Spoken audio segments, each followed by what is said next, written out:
But these guys think that we need to run away from all values in order for us to lead. I say, you. How are we getting those people back from El Salvador? What's up, guys? Spenny. Hunter Biden did shockingly little media. We barely even heard him speak during his father's residency inside of the White House. And now we know why. Hunter Biden is doing a podcast circuit right now, and this banger just dropped today, where Hunter Biden explains to us crack. No. I didn't, I experimented with drugs in high school. But drugs as an issue did not occur until crack. It's like you're writing for Michael Scott in The Office. It sounds exactly the same. It's an amazing interview. Here's Hunter Biden talking about how to get crack, it's too dangerous to go to the places where they make crack, so it's better to just make your own crack. And because of that, places that you can go get it are some of the most dangerous places in whatever location you happen to be in, and it's everywhere. Mainly for that reason, I learned how to make my own. Have you read, I'm going to pretend like you're not getting attacked by a bee right now. Hey, it's all right. Keep my train of thought. Without them, we would all die. Trying to root, by the way, that's true too. Birds aren't real, but bees are.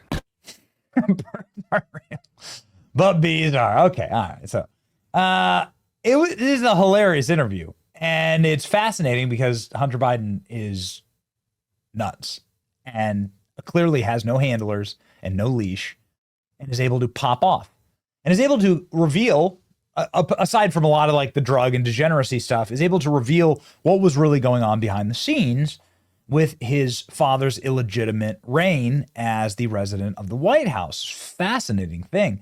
Hunter Biden gets absolutely and totally berserker mode going off on the Democrat Party and George Clooney and everybody who helped tank his father's election, or chance at an election, because they kicked him out ahead of time. And Hunter Biden names who kicked his father out of the race, actually, by name. Okay, here is Hunter Biden going berserker mode on the Democrat Party. Opinions, but Him and everybody around him. I don't have to be nice. Number one, I agree with Quentin Tarantino.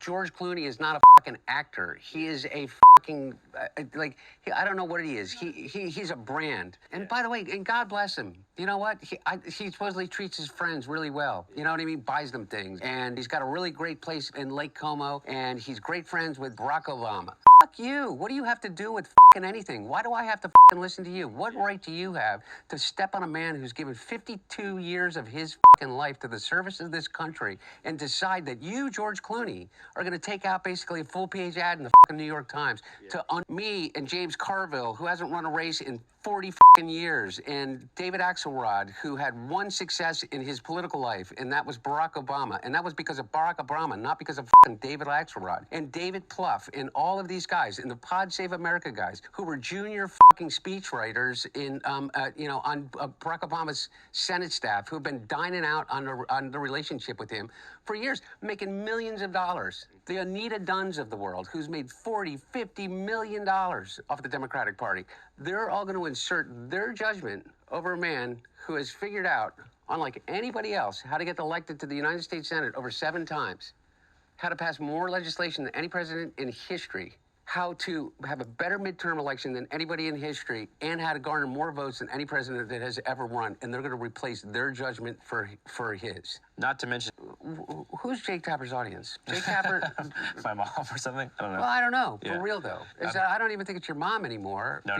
By the numbers, what influence does Jake Tapper have over anything? He has the smallest audience on cable news. And beyond that, I think that the book is right now on Amazon that he put out. I mean, his ratings just went to shit after he put the book out. You know, they did a 2-week infomercial for it. I mean, it was such a money grab, such a disservice to everybody that he serves with.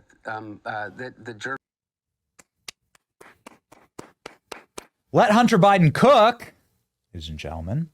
Now, you may remember, of course, the debate that led to Joe Biden being kicked out by all of those aforementioned people, where Joe Biden wandered on stage and looked like he was on drugs. Folks, how are you?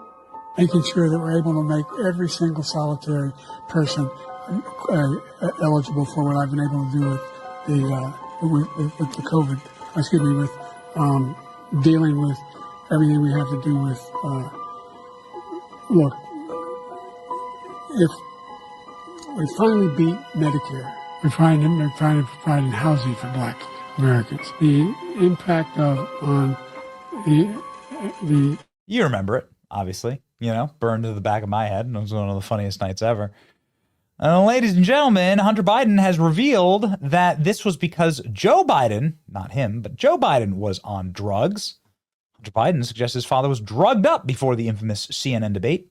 He flew around the world. He's 81 years old. He's tired, and they give him some Ambien.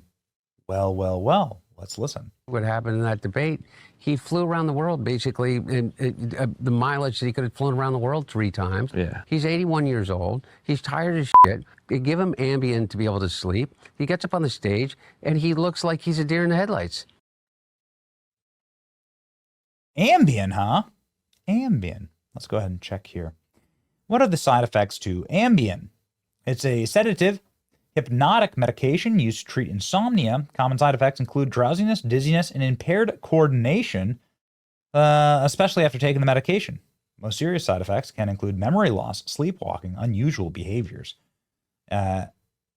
Allergic reactions also possible. Okay, so those are the common side effects. Drowsiness, fatigue, dizziness, impaired balance, memory problems, unusual sleep behaviors, other potential side effects. Well, that does sure as hell sound like the debate that Joe Biden had. Amazing. Hunter Biden also revealing in a separate interview that also drops today, Hunter, I said, doing the rounds, that it was Nancy Pelosi who shoved his father out of office. Way to go, Nancy. They made a decision, clearly made a decision. When I say they, I mean Speaker Nancy Pelosi.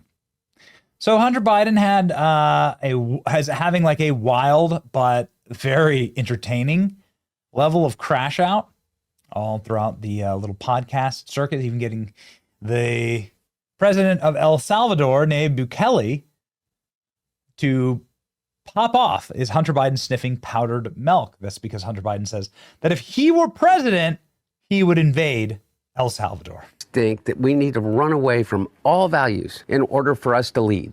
I say, fuck you. How are we getting those people back from fucking El Salvador? Because I'll tell you what, if I became president in 2 years from now, or 4 years from now, or 3 years from now, I would pick up the phone and call the fucking president of El Salvador and say, you either fucking send them back or I'm going to fucking invade. It's a fucking crime what they're doing. Okay. Hunter Biden crashing out over white men as well. Hunter Biden is running for president, isn't he? Did he get into which skills he had that made him so valuable to Ukrainian gas company? Or no? The Hunter Biden crash out is a legendary thing. Hopefully he does more interviews. I'm enjoying this. Ladies and gentlemen, if you enjoy it, you should like, share, and subscribe. Here we go.